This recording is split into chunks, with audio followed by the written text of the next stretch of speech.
Alamin natin ngayon ang update sa pag-iikot ni Pangulong Ferdinand R. Marcos Jr. sa mga nasalanta ng matinding pagbaha sa Camanapa area. Ihahatid yan sa sentro ng balita ni Benji Durango. Benji. Naomi, binisita ni Pangulong Ferdinand R. Marcos Jr. ang Valenzuela at Navotas City kaninang umaga, dalawa sa mga lugar na matinding tinamaan ng pagbaha kahapon. Sa Alert Center kanina, briefing ni Valenzuela City Mayor Wes Gatchalian si Pangulong Ferdinand R. Marcos Jr. sa sitwasyon ngayon ng lungsod.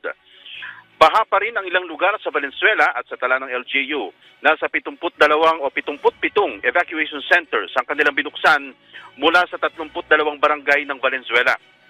Mahigit 5,000 pamilya ang apektado, katumbas ito na mahigit 20,000 pamilya.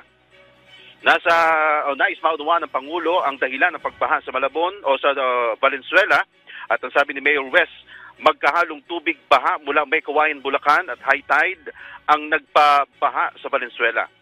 Nakadagdag din ang pagpapakawala ng tubig mula naman sa Angat Dam. Dagdag pa ng alkalde, hindi kinaya ng 1 billion flood control project ng DPWH. Ang dami ng ulang bumagsak kahapon. Ang ilang lugar nga sa Valenzuela, baha pa rin hanggang sa ngayon. Personal itong nakita ng Pangulo nang umikot siya sakay ng isang truck. Binisita niya ang Malanday National High School na ginawa munang pansamantalang evacuation center at mula rito, sinilip din ng Pangulo ang isa pang flood control project sa Navotas, saka nagtungo sa Tanzan National High School sa Navotas pa rin para kumustahin naman doon ang mga evacuees.